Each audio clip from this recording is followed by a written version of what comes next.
Game, game, oh. Sama. Uy. Uy. Gumaya ka pa kasi. Dapat hindi ka na gumaya eh. Nako, sigurado yan. Kung nasa second floor ka, basag na basag yung cellphone mo dyan pag kaya na naglag diretso doon sa semento. Problema pa ngayon kung paano mo yan ipapaayos. Di ba? Sayang yung cellphone. POB, pag-isip mo ibang section ng kaklase mo.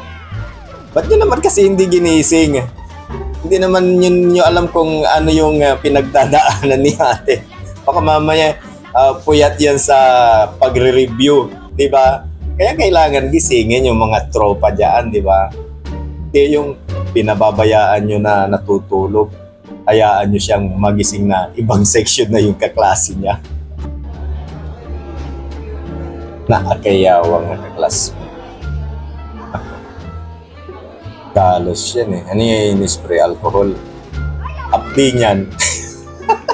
Sabi ko na. No, talaga. Hindi talaga mamamala sa mga kaklase yung may mga loko-loko yan. May mga mabait pero karamihan. Mga loko-loko. Yang hindi mo alam. Nasa likod mo na policy, sir.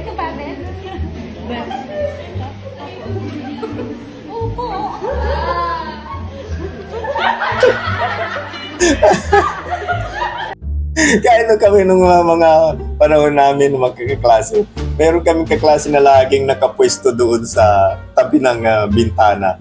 Kasi mahangin doon eh. Siya kasi kapag nahanginan na, ayun, inaantok na. Doon lagi yung pwesto noon. Kaya, nagbabalik sa alaala yung mga nakaraan, yung mga high school life kapag nakakano tayo ng mga ganito. Nakakatawa lang. No one. Teacher mo noong 90s yun. Kapanahunan natin to.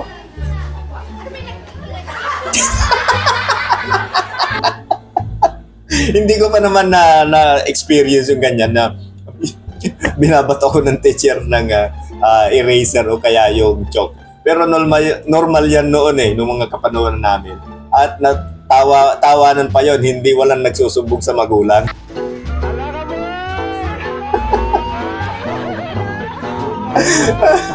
Yan ang masaya sa high school.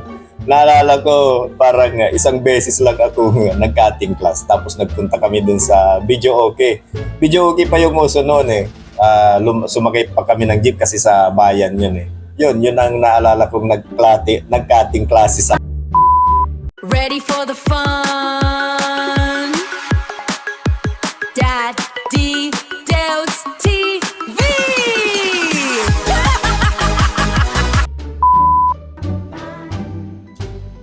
Examination.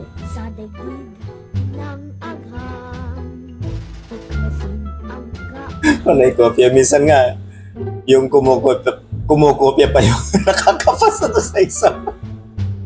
Mas marami pag nakuha yung nangopya kaysa doon sa kinopyahan. Nangyari yan sa amin minsan eh, ganyan sa high school. Pasikat ka boy.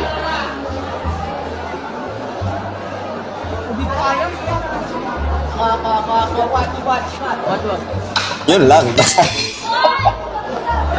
Papatawag ka sa guidance niyan sa principal's office.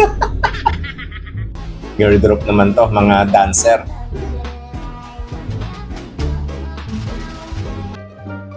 Yung friend mong pasama, nag-iipo eh. Loka ate.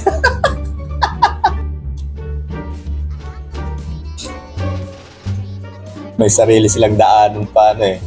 Cutting class eh. Yun ang mga kalokohan ng talagang kandado eh. Sinasabit yung bag. Yung iba nga short.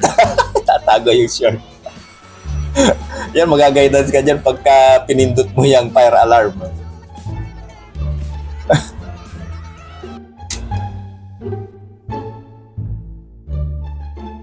Diskarte. Nangungopia pala.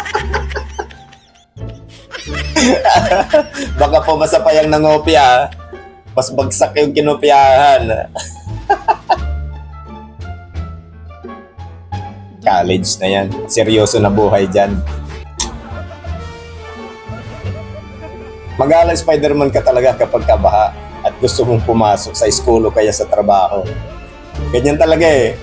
Wala na tayong magagawa dyan. Pahain talaga ang Pilipinas.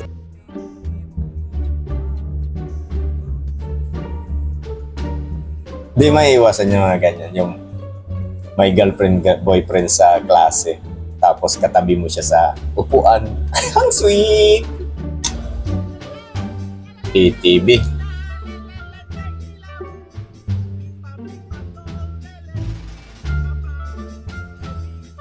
Matibay yung ATV kahit na lubak eh. Oh.